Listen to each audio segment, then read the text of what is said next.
Good evening. I have to be honest with you all. Whenever I do a speech, I always have an idea of what I'm going to say, and then I change it last minute. So you're about to get a raw version of what I had planned.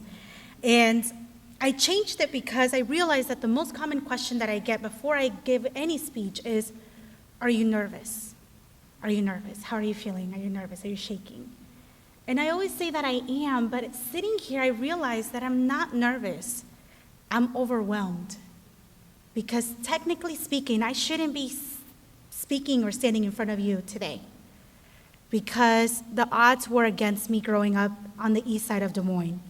And I share that with you because I am very proud and unapologetic to have grown up in an undocumented household, a low-income household.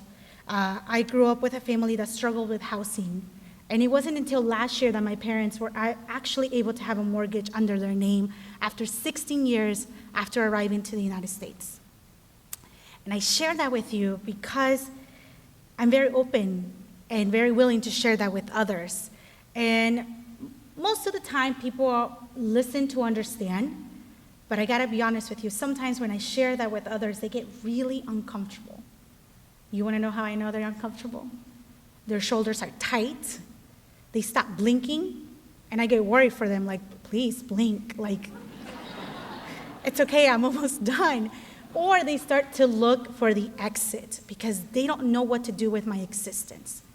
So my invitation for you all is simple today.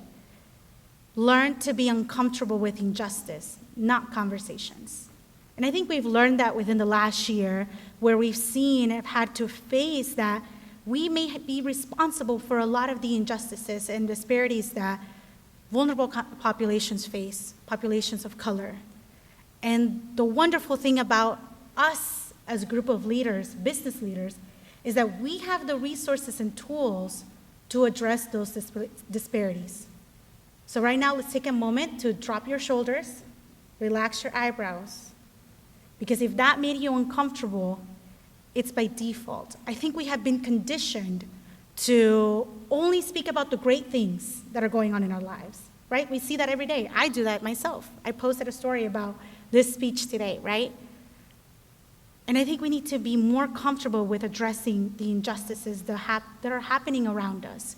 For example, in 2019, Des Moines received and was ranked by the US News as the best fifth city nationwide to live.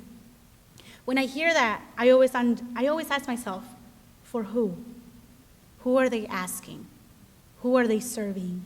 Because in that same year, Professor Gordon from University of Iowa reported that Iowa has the 6th largest racial home ownership gap in the United States. And I know we start to take that, and I hope that you start to think of, what can I do? How can I be part of that solution, right? And which is why I'm very proud to form part of a team at Green State Credit Union that could have taken that statistic about the racial homeownership gap and gotten defensive. They could have ignored it, like many of us, including myself, do sometimes when I don't know what to do with that type of information. But instead, we took a bold move and committed to closing or to help close the racial homeownership gap within the next 10 years. And we hope to do that by building trust with the community, but looking at our internal practices to see how can we be part of the solution and not continue to perpetuate these disparities.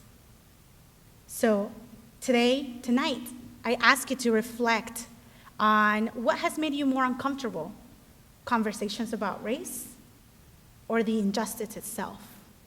And then tomorrow, make a conscious decision and figure out what role you will play and how you will be part of the solution. Thank you.